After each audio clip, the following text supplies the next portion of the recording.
وجه الله تبارك وتعالى إن الله أجل من الفتن والمحن ما ظهر منها وما بطن وأن يجعلنا من الذين يستمعون القول فيتبعون أحسنه إن الله يكفينا شيئا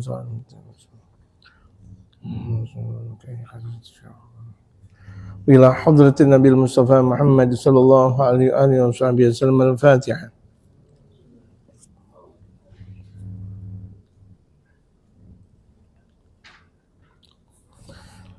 Bismillahirrahmanirrahim. Dikarenakan halaman 109 ya kayak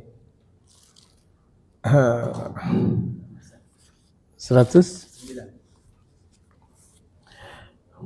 sudah di situ. Sudah masuk 111. Duha sudah selesai. Tasbih. Bismillahirrahmanirrahim.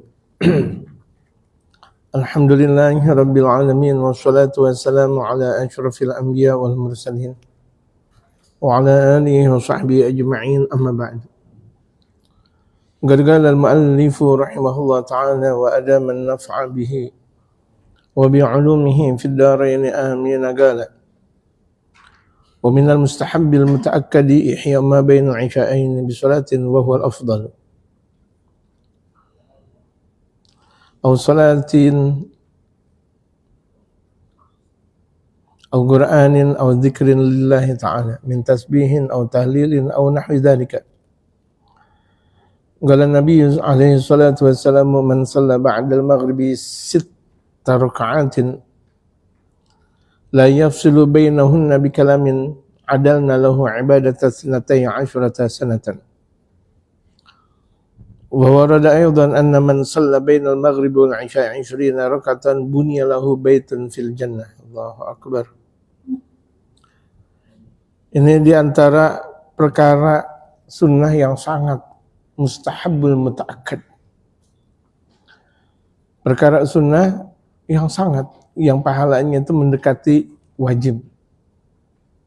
Kalau sunnah diamalkan dapat pahala, ditinggalkan karena dia sengaja meninggalkan, contoh, itu bisa menjadi makruh, kebalikan dari makruh. Sunnah kebalikan makruh, makruh kebalikan sunnah, wajib kebalikan haram, haram kebalikan wajib. Yang satu mandiri dia, tidak ada kebalikannya, itu mubah namanya. Jadi dalam perkara hukum itu ada 5. Walaupun ada sebagian menyatakan 7. 7-nya itu 6 dan 7 al-batil was-sahih. Perkara yang batil dan perkara yang benar. Itu secara global. Sebenarnya kalau kita berbicara tentang al-batil was-sahih cukup. Tapi ini ulama menambahkan gitu. Jadi akhirnya yang wajib, yang sunnah, yang makruh, yang haram, yang mubah 5. Secara tafsil ada 7. Ada batil, ada fasid. Gitu. Sebenarnya kalau kita berbicara tentang batil, yaitu kewajiban, sunnah. Tapi tidak masuk di situ makruh. Makanya perlu penjelasan dari mereka para ulama secara tafsili. Tadi saya katakan ada haram, ada wajib, ada makruh, ada sunnah, dan yang menyendiri itu mubah. Sekarang kita berbahas tentang al-mustahab, perkara yang sunnah. Seseorang itu mendapat syafaat dari baginda Rasulullah lantaran banyak sunnah yang dia lakukan di alam dunia ini. Kalau dia mau mendapatkan syafaat dari Rasulullah dan Rasulullah mau melihat mereka nanti di hari kiamat, berbanyak sunnah. Itu agarabukum indi yaumal qiyamah aktarukum alayya salatan. Orang yang paling dekat di antara kalian di sisiku kelak nanti di hari kiamat adalah orang yang memperbanyak sholawat. Berarti orang yang sholat sunnah, ya dia memperbanyak sholawat otomatis. Pastinya ketika dia duduk akhir, dia membaca sholawat kepada Nabi besar Muhammad. Allahumma sholli ala Sayyidina Muhammad wa ala ali Sayyidina Muhammad. Adabnya seperti itu. Walaupun dalam hadis Rasulullah, kaifa nusalli alaika ya Rasulullah, bagaimana caranya kami bersalawat kepada engkau ya Rasulullah. Sahabat bertanya kepada Rasulullah. Rasulullah menjawab, Allahumma sholli ala Muhammad. Allahumma sholli ala Muhammad. Ucapkan, ya Allah turunkan kasih sayang kepada Muhammad. Itu redaksinya seperti itu. Redaksinya seperti itu. Allahumma sholli ala Muhammad. Redaksi karena baginda Rasulullah yang bersabda. Seperti kalau misalnya kita lihat berita, ya, berita ini apa? Sebagai host, Wahyu host, gitu, Wahyu host. Saya Wahyu Sihombing misalnya. Saya Wahyu Sihombing. Enggak disebut titel-titelnya. Mau dia mau S1, S2, S3, S ketoprak, apa semuanya enggak disebut. Ya kan? Saya Wahyu Sihombing. Kenapa? Karena dia sendiri yang ngomong. Demikian baginda Rasulullah mengajarkan adab. Enggak menyatakan bahwa an-nabiyyu syafi' Rasulul mursal, enggak. Saya adalah nabi, saya adalah seorang rasul, enggak. Ana Muhammad bin Abdullah. Aku Muhammad bin Abdullah, makanya Allahumma sholli ala Muhammad.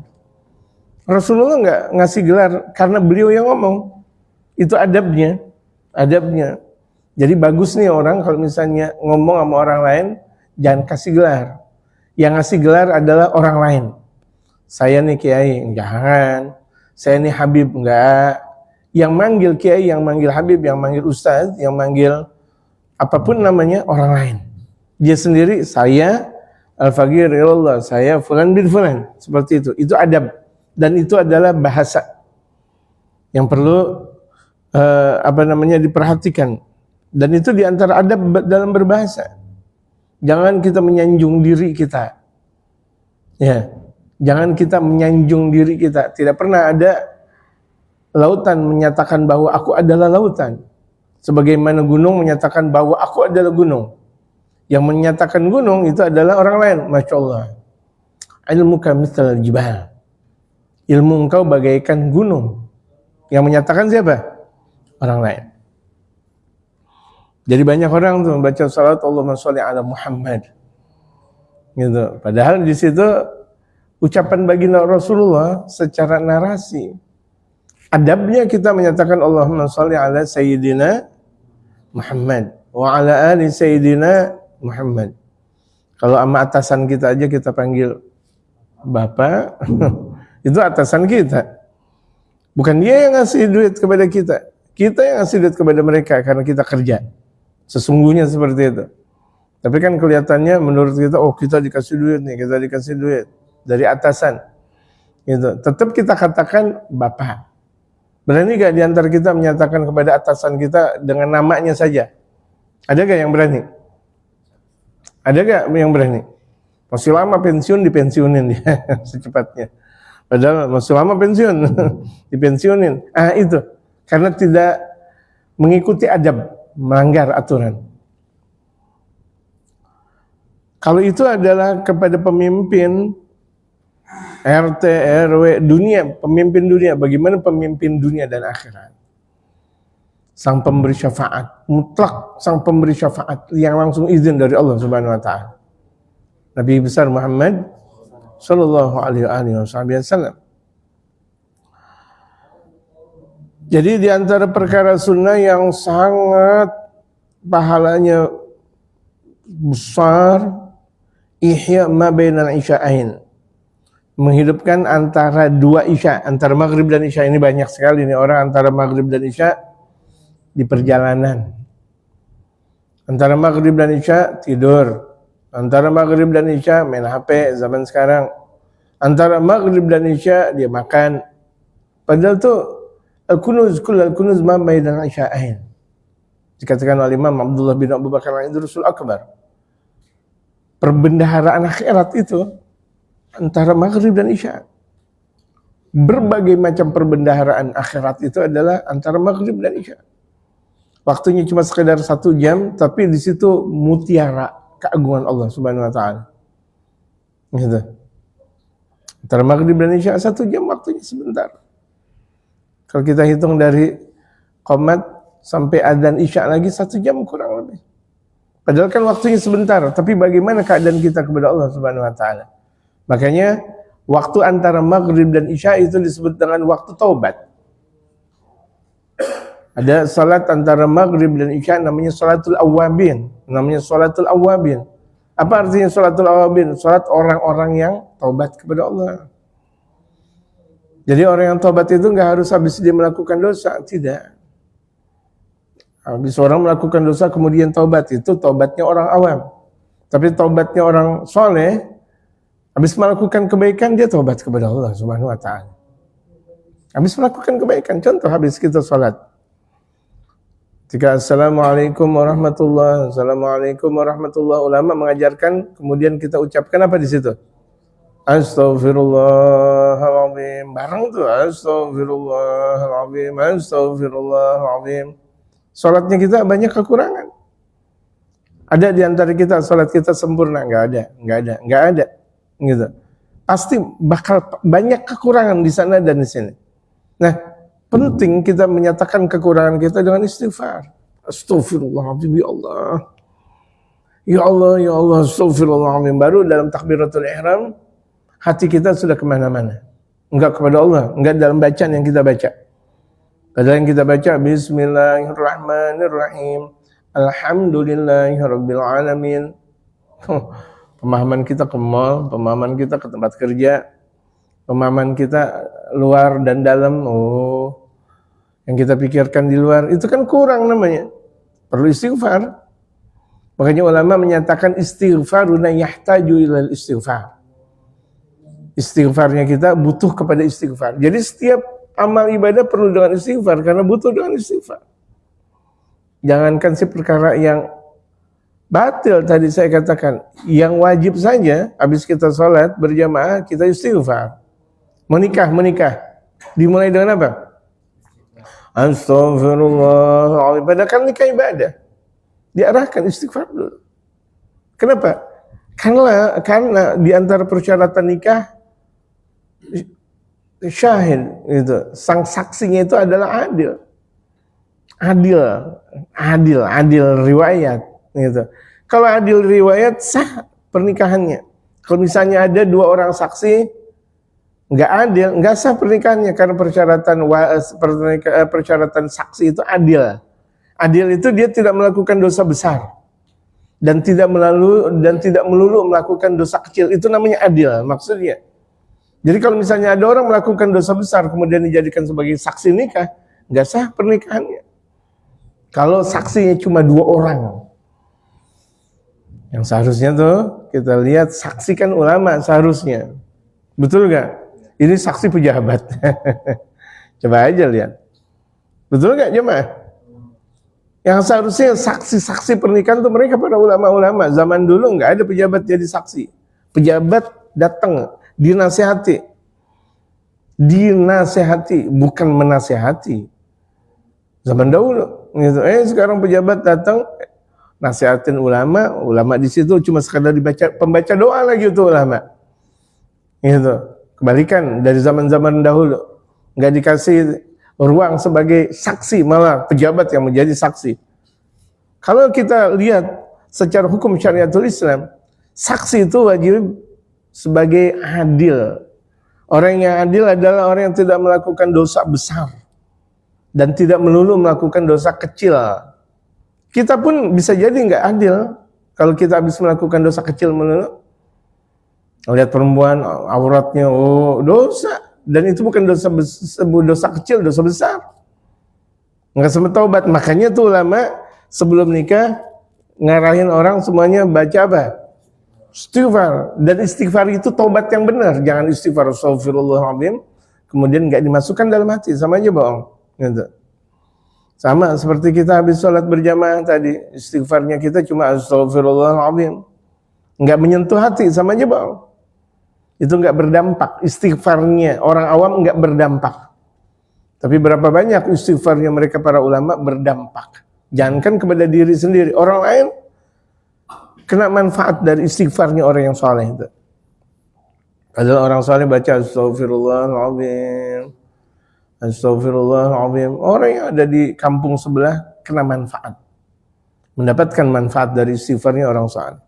Makanya kita selalu diarahkan untuk dekat dengan mereka kaum saleh. Kedapatan rahmah. Ya, almar'u ma'aman ahab. Seseorang kelak nanti di hari kiamat tergantung bersama siapa yang dia cintai. Kalau di dunia dia cinta kepada ulama, nanti di akhirat dia dengan ulama. Itu aja. Itu kekuatan kehidupan kita, almar'u ma'aman ahab. Jadi jamaah nggak ada masalah kerja di dunia pertelevisian, tapi cintanya sama siapa? Gitu aja. Ini jamaah-jamaah sekalian mau kerja di dunia pertelevisian atau peradioan atau pembangkit listrik atau pembangkit apa namanya, saya nggak tahu namanya, atau dalam istilah Masya Allah acara Ramadanan misalnya, nggak ada masalah, tapi hati kita cinta sama siapa? Hati kita cinta kepada Allah, kepada Rasulullah, kepada mereka para kaum salihin.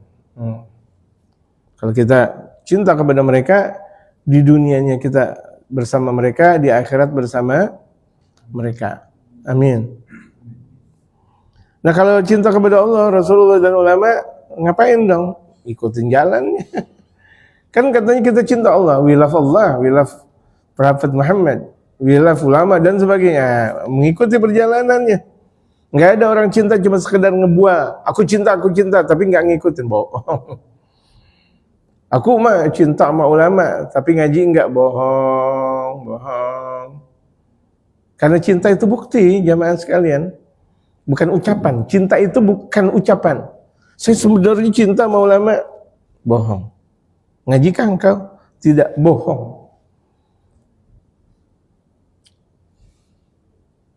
Itu yang disebut dengan kedzabun, pendusta agama. Pendusta dunia enggak sebagaimana dosa-dosa banget, walaupun dosa. Tapi kalau dosa akhirat tuh dosanya banyak luar biasa. Gitu. Nah, kita disuruh taubat terus kepada Allah Subhanahu wa taala. Dalam satu hari ada waktu untuk taubat kepada Allah. Antara maghrib dan isya. Sebentar waktu, 1 jam. Khusyuin antara maghrib dan isya.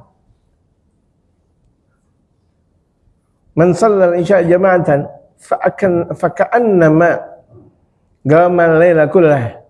Barang siapa orang salat isya berjamaah, salat isya berjamaah, seakan-akan dia menghidupkan satu malam penuh. Man shallal maghriba jama'atan, barang siapa yang salat maghrib berjamaah, faka'annama gama ba'dal lail kullah wa ka'annama gama ba'dal lail. Barang siapa orang mendirikan sholat maghrib berjamaah, seakan-akan dia mendirikan setengah malam. Tapi kalau sholat isya, seakan-akan dia mendirikan ibadah 1 malam penuh. Ini banyak sekali orang sampai rumah, wah letih, sholat sendiri. Maghribnya sendiri, isyanya sendiri. Sementara Allah dan Rasulullah mensyiarkan dan mensyariatkan sholat berjamaah. Fungsinya besar sekali salat berjamaah. Minimal syafaat dari baginda Rasulullah. Amin. Jadi salat berjamaah itu minimal syafaat dari Rasulullah. Walaupun perempuan salat berjamaah di mana? Di rumah. Kalau udah sampai rumah, jangan biasakan juga walaupun perempuan salat sendiri. Ya, walaupun perempuan salat berjamaah. Dengan perempuan yang lain atau dengan adiknya atau dengan kakaknya, walaupun kakaknya udah salat berjamaah di masjid atau di mushola, pulang lagi salat berjamaah dengan perempuan, mengebantu biar perempuan bisa salat berjamaah. Boleh nggak? Sunnatul Rasul Muhammad. Orang kalau udah salat fardu, sunnah untuk i'adah, untuk mengulangi salat fardu. Hukumnya sunnah. Kita udah salat maghrib berjamaah di masjid, mushola. Kemudian kita pulang, istri kita belum salat maghrib berjamaah, salat kita. Kita tadinya jadi makmum di masjid, kita jadi imam, sunnah. Sama ketika kita salat isya kita berjamaah, di masjid kita pulang, salat lagi berjamaah dengan anak dan istri. Anak-anak yang masih pada kecil berjamaah, jangan ada alasan saya mendingan sholat di rumah saja berjamaah. Nah, ada kepentingan kaum laki-laki di luar dan di dalam. Habis dia sholat di masjid, dia sholat di rumah. Dia ngebantu anak dan istrinya. Habis dia zikiran di masjid, dia zikiran di rumah. Jangan ada alasan saya mau sholat berjamaah dengan anak dan istri. Itu salah. Banyak kan orang yang menyatakan seperti itu? Banyak gak? Bahkan di antara kita bisa jadi seperti itu. Saya nggak sholat berjamaah di masjid deh, saya mau sholat berjamaah dengan anak dan istri. Salah. Sholat dulu di masjid, habis itu pulang ke rumah, sholat berjamaah. Kalau betul-betul kita mau menjaga anak dan istri kita dari api neraka, ayyuhalladzina yanasqu anfusakum wa ahlikum nara. Ihya ma bainal isya'aini bi sholatin wa huwal afdal. Menghidupkan antara, bahasa Arab itu isya'ain artinya kan dua isya. Disebut dengan dua isya, maghrib dan isya maksudnya. Ada sebagian bahasa Arab, Magharitul Arab menyatakan ma bainal maghribain. Antara maghrib artinya antara maghrib dan isya. Gitu. Ana ma baina syamsain, itu bahasa Arab. Aku di antara dua matahari, Allah Akbar. Apa maksudnya? Aku di antara dua ulama. Ana ma baina syamsain. Gitu. Ihya ma bainal isya'ain, menghidupkan antara maghrib dan isya. Bagaimana kita menghidupkan antara maghrib dan isya? Bi sholatin, salat. Kan sunnah Rasulullah antara maghrib dan isya kita salat jumlahnya 20 rakaat. Namanya sholatul awabin. Udah pada jalanin belum? Jamaah? Belum? Baru dengar? Untung aja. Untung aja, alhamdulillah. La haula wala quwata illa billah. Maulid Isra Mi'raj Tabligh Akbar kita datang, awabin kita enggak tahu, lucu amat. Iya kan? Kesana kesini kita datang, awabin yang setiap hari ada, kita enggak jalanin. Gitu. Dan ini tuh sunnah Rasul Muhammad sallallahu alaihi wasallam. Penggerak hati antara maghrib dan isya, dan juga menguatkan kekuatan rizki yang halal. Itu antara maghrib dan isya itu memperkuat kita mendapatkan rizki yang halal. Ya Bang Rizki. Itu Bang Rizki mendapatkan rizki yang halal. Itu ma bainal maghribain. Cuma 1 jam, tapi kekuatannya seakan-akan kita ibadah 1 malam penuh. Kan sebentar. Itu maha karamnya Allah, maha judnya Allah, maha mulianya Allah. Kita maksimal antara maghrib dan isya seakan-akan kita udah beribadah 1 malam penuh. Allahu Akbar. Ada di antara kita dari maghrib sampai subuh zikiran atau sholat. Ada di antara kita seperti itu. Ada gak? Gak ada jawabannya. Tapi kalau misal kita hidupkan antara maghrib dan isya, pahalanya tuh seakan kita menghidupkan antara maghrib sampai subuh. Kita mungkin nggak seperti Imam Abu Hanifah yang selama 30 tahun berturut-turut beliau menghidupkan malam antara maghrib sampai subuh, nggak pernah tidur. Mungkin kita nggak seperti Imam Abu Hanifah, bukan mungkin lagi, kita nggak seperti Imam Abu Hanifah. Kita nggak seperti Imam Malik, kita nggak seperti Al-Imam Syafi'i yang menjadikan waktu malam dibagi 3. Malam dibagi 3. Sepertiganya untuk ngajar, dakwah, mencari ilmu, sepertiganya untuk istirahat, sepertiganya lagi untuk ibadah. Kita nggak seperti Al-Imam Muhammad bin Idris Asy-Syafi'i, atau kita nggak seperti Imam Ahmad bin Hanbal. Tapi setidak-tidaknya antara maghrib dan isya kita jaga. Jangan biarkan tuh anak istri kita antara maghrib dan isya ngobrol. Ulama kita walaupun acara nikahan, ini saya dapetin guru-guru saya ngadain walimah, ngadain pernikahan antara maghrib dan isya ratiban, zikiran. Kalau kita justru antara maghrib dan isya dalam acara congratulation, kondangan namanya, justru ramenya antara mana? Antara maghrib dan isya. Padahal itu karunia Allah lagi turunin. Karunia Allah zahir dan batin, Allah lagi turunin. Yang siap dapat, nggak siap nggak dapat. Sebagaimana orang yang kerja dapat, orang yang nggak kerja nggak dapat. Betul nggak? Orang yang kerja dapat, yang nggak kerja nggak dapat duit. Dari mana dia dapat duit? Sama ini juga orang yang berada dalam hadirat Allah antara maghrib dan isya dapat kasih sayang Allah Subhanahu wa taala. Makanya banyak orang hidup kayaknya nggak beres hidupnya. Bisa jadi antara maghrib dan isya dia di mana tahu? Antara maghrib dan isya dia di kafe. Antara maghrib dan isya dia berada di mana. Andaikan kita berada di tempat kerja, tetap andaikan kita dalam nuansa kerja. Kalau kita nggak kerja, di atas sajadah. Ntar dulu pulang antara maghrib dan isya, ntar pulang nanti habis isya. Jangan sengaja pulang habis maghrib. Ya udah, ketemu pusing di sana. Ya jelas pulang habis maghrib. Kita harus tahu itu waktu mutiara. Waktu mutiara dalam syariat Islam antara maghrib dan isya mutiara, walaupun 1 jam. Allah Maha Mulia. Allah Maha tahu hamba-hambanya, kita lemah, susah tuh kita untuk melakukan ibadah sebagaimana para pembesar melakukan ibadah. Dari maghrib sampai subuh, Allahu Akbar. Udah kita minimal apa? Minimalnya apa?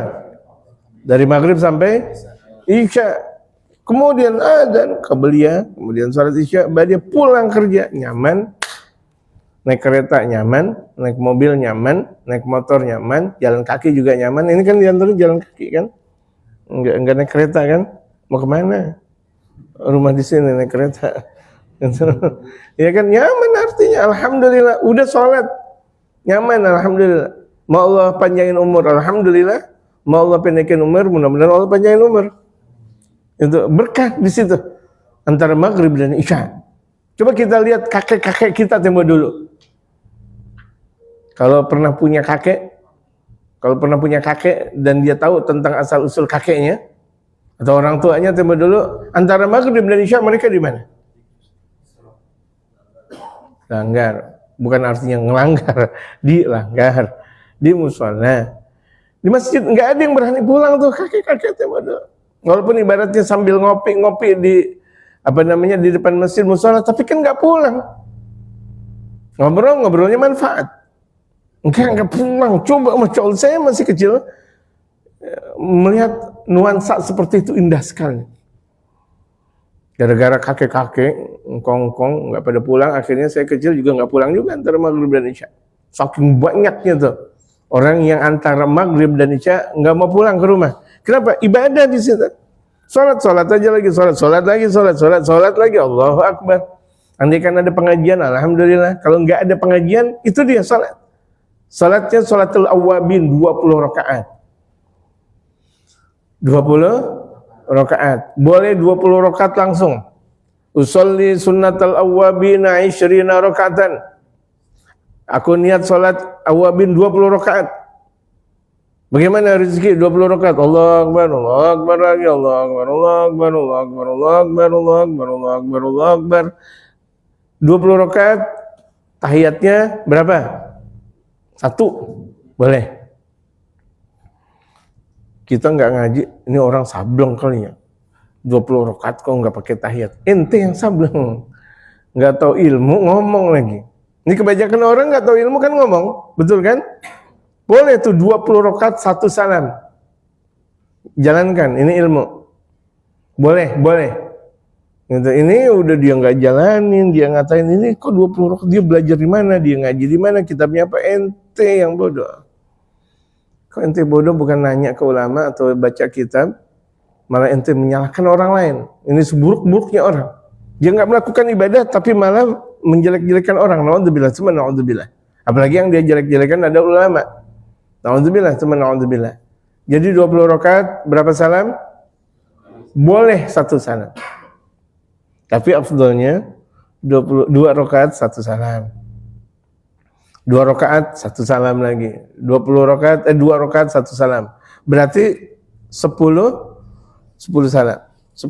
Seperti sholat tarawih. Seperti sholat tarawih. Jadi orang kalau udah biasa awabin tarawih nggak ada masalah. Ya, ini orang sholat tarawih 20 rakaat. Sementara ini orang sholat dia rutin antara maghrib dan isya 20 rakaat, nggak jadi masalah. Allahu Akbar. Minimal 6.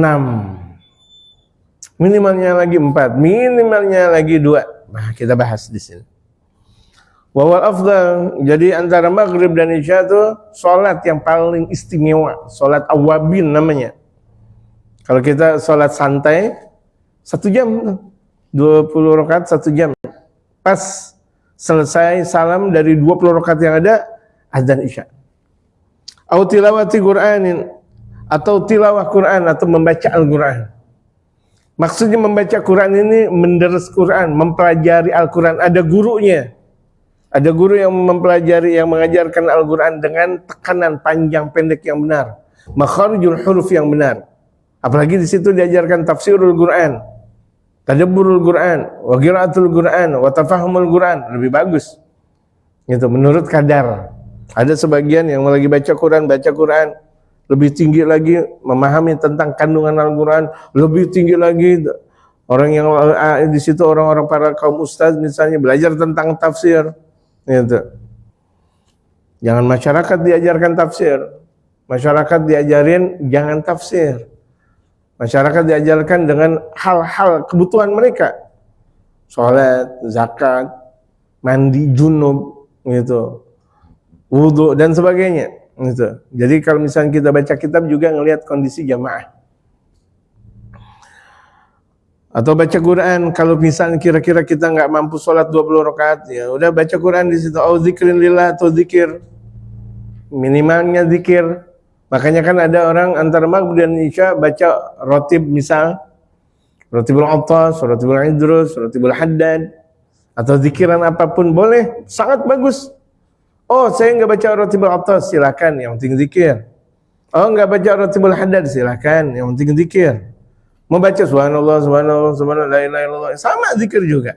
Gitu. Tapi kandungan sebagaimana yang telah diungkapkan oleh mereka para ulama, rotibul Attas, rotibul Haddad, dan rotibul Idrus dan contoh yang lain jauh lebih kuat. Karena itu ibarat obat sudah diracik. Jamaah, kita lebih percaya obat racikan atau obat yang belum kita racik, yang belum ketahuan manfaatnya. Kita mau ngeracik obat dengan obat yang sudah diracik. Mana yang lebih manfaat? Obat yang sudah diracik. Gitu. Kita yakini kekuatannya dan manfaatnya. Itulah ibaratnya rotibul Attas. Itu ibaratnya obat udah diracik. Rotibul Haddad, rotibul Idrus, atau apapun rotib di situ. Membaca di situ. Cuma memang aslaf kita, para kaum salihin kita, kalau kira-kira letih dia untuk mendirikan sholat awabin antara maghrib dan isya 20 rakaat, baca Quran, hizbul Quran. Yang satu baca, yang lain dengar. Yang satu baca, yang lain dengar. Atau kandungan Al-Quran, pengajian. Ya, pengajian antara maghrib dan isya. Kan banyak kan pengajian antara maghrib dan isya. Atau minimal zikir, min tasbihin, au tahlilin, au nahwi dzalika, bertasbih dia subhanallah, subhanallah sampai 1000 kali, boleh, bagus. Atau tahlil la ilaha illallah, la ilaha illallah, la ilaha illallah, la ilaha illallah sebanyak mungkin, sangat bagus. Atau sumbamanya. Qala Nabi alaihi salatu wassalam, Nabi sallallahu alaihi wasallam bersabda, man shalla ba'dal maghribi, barang siapa salat setelah salat maghrib. Salat setelah salat maghrib, ya udah waktunya, saya mau baca seluruhnya sebentar. 6 rakaat, 6 rakaat. 6 rakaat setelah salat maghrib. Setelah salat maghrib 6 rakaat, termasuk ba'diyah maghrib. Ba'diyah maghrib 2 rakaat, kemudian 4 rakaatnya lagi salatul awabin. La yafsilu bainahunna bikalamin, tidak diselingi dengan ucapan. Makanya kalau habis salat maghrib jangan ngobrol.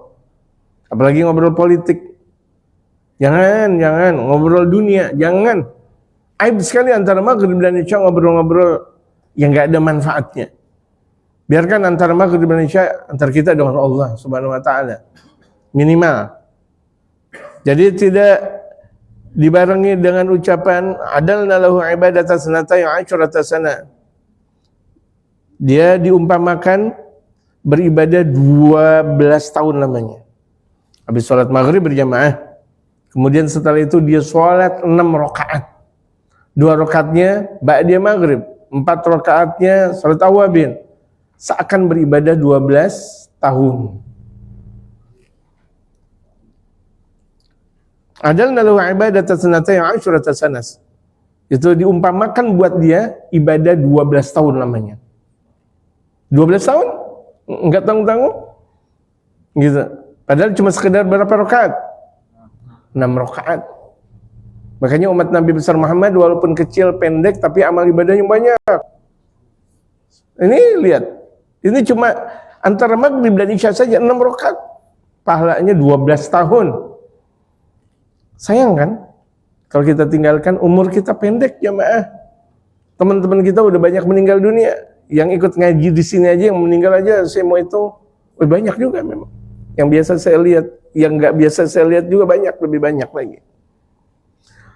Warada aydan anna man shalla bainal maghrib wal isya 20 rakatan buniya lahu baitun fil jannah. Dan juga ada hadis baginda Rasulullah bahwa orang yang salat antara maghrib dan isya 20 rakaat, salat antara maghrib dan isya 20 rakaat, dibangun buat dia satu rumah di dalam surga.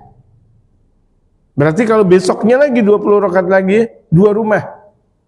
Kemudian berikutnya lagi dalam 1 minggu 7 rumah. Kita mau bikin rumah aja di Cilengsi Bogor, puyeng kita. Atau di Depok, apalagi di Jakarta, ampun-ampunan. Betul gak jemaah? Betul gak jemaah? Kita meninggal, kita tinggalin. Jadi warisan buat anak dan istri. Ini di surga jemaah, surga. Selama-lamanya. Tetap juga kita gak menjalani lagi, bandel. Bandel banget. Kita aja nih sampai capek kita kerja, keringat dingin dan sebagainya. Demi untuk bayar rumah, betul. Demi untuk bayar rumah, cicilan rumah. Padahal meninggal kita tinggalin. Kita nggak tahu anak dan istri benar atau enggak, mudah-mudahan benar, amin. Tahu-tahu banyak banget orang udah dapat warisannya diterima, tetapi boro-boro untuk doain kedua orang tuanya. Nauzubillah min dzalik, kita nggak mau seperti itu. Tapi itulah terjadi banyak. Betul. Kita di dunia mumpung setiap malam, masa kita nggak bisa melakukan seperti itu? Betul. Wabil jumlah, intinya dikatakan Imamul Haddad, fahadzal waktu min asyrafil awqati wa afdaliha. Waktu ini antara maghrib dan isya, waktu yang paling istimewa, waktu paling istimewa antara maghrib dan isya. Dan waktu yang paling afdal. Fatata'akkadu imaratu biwadhaifil ta'ati wa mujanabatil ghafalati wal bata'at. Gitu. Atau dikatakan wal batalat sama. Dan ini sangat ditentukan dengan sangat orang yang mentakmirkan, memaksimalkan ibadah dengan tugas-tugas taat dan menjauhi hal-hal yang dilarang, hal-hal yang menjauhkan diri dari Allah, ghaflah, hal-hal yang membuat lelah, yang membuat lalai, wal batalat, dan hal-hal yang membuat batilnya perbuatan yang tadinya benar bisa jadi batil. Tinggalkan hal seperti itu antara maghrib dan isya. Itu diantara tanda orang soleh, antara maghrib dan isya dia nggak mau berurusan dengan dunia. Diantara tanda orang soleh. Ada orang ditarim antara maghrib dan isya dia lagi ibadah. Emang dia kehilangan duitnya hilang. Satu bungkusan itu duit semuanya hilang. Anaknya nyari. Antara maghrib dan isya dapat tuh duit. Ayah, ini duit ayah, saya dapetin nih di plastik ini, masih komplit ayah. Ayahnya nggak bangga, nggak girang. Kenapa engkau berbicara kepadaku, wahai anakku, antara maghrib dan isya, pembahasan tentang dunia? Ini maghrib dan isya. Kok ngomong masalah dunia kita antara maghrib dan isya di kafe?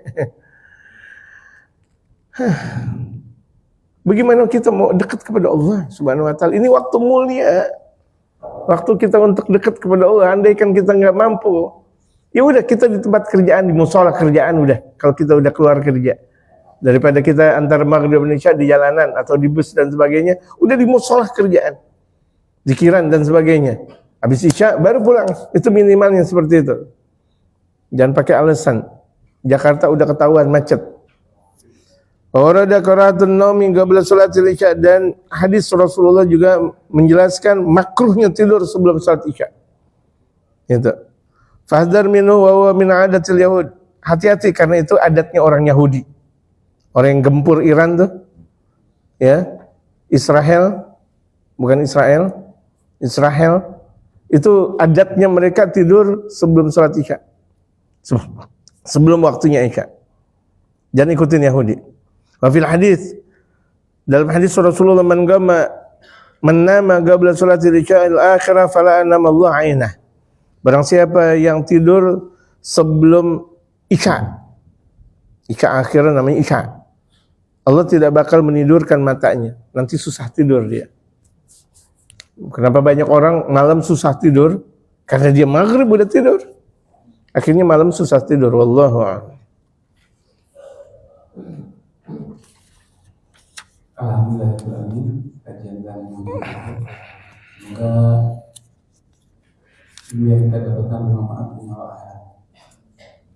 Sebelumnya kami minta doa khususnya dari Kiai. Selain dengan adanya Nexus Today ini, maka kita tidak mau sholat dengan selama dari 2015 sampai sekarang. Kiai juga yang ngasih nama Ubun Batot. Mohon doanya untuk yang terbaik, soalnya kita juga di sini cari nafkah dan bisa kajian di sini sampai sekarang. Alhamdulillah. Amin. Mudah-mudahan orang yang berjuang di mushola Hubbul Watan ini dari yang awal sampai pertengahan sampai sekarang sampai nanti insya Allah dalam lindungan Allah Subhanahu Wa Taala, dalam lindungan baginda Rasul Muhammad Sallallahu Alaihi Wasallam, masuk di antara orang yang berada dalam lindungannya Allah Subhanahu Wa Taala. Sabatun yadhillumullah fi dhilli yawma la dhilla illa dhillah. Di antaranya galbuhun ma'alagun bil masajid. Nah ini mushola dikiaskan dengan masjid. Jadi mudah-mudahan kita dilindungi oleh Allah. Dunia dan akhirat. Dunia dan akhirat. Dunia dan akhirat. Dan Allah mudahkan kerjaan kita. Yang pada ngaji insya Allah nggak ada yang diberhentiin. Nggak ada yang dipensiunin. Nggak ada yang pensiunin, nggak mungkin. Kalau waktunya pensiun ya pensiun. Salah ngomong, salah. Saya salah ngomong. Ya tidak ada yang diberhentiin gitu. Kalau udah waktunya alumni ya jadi alumni yang benar insyaallah. Maksudnya alumni itu pensiun. Kalau sudah pensiun ya berkah semuanya. Allah mudahkan segala macam urusan lahir dan batin dan Allah terima amal ibadah kita Ramadan. Jadi di antara tanda Ramadan diterima sekarang kita lihat. Di antara Ramadan diterima kita lihat sekarang. Enggak usah gampang, enggak usah susah. Jadi kalau ibadahnya lebih kuat, keyakinannya lebih kuat, kemudian pendekatan dia dalam menjalankan syariatul Islam lebih kuat, itu di antara Ramadan diterima oleh Allah. Namanya Ramadan Karim insyaallah. Dan semuanya kita diterima oleh Allah. Zahir dan batin. Al-Fatihah al-Qabul wa tamamir Rasul. Ila hadrati Sayyidina Rasul Muhammad sallallahu alaihi wasallam. Al-Fatihah.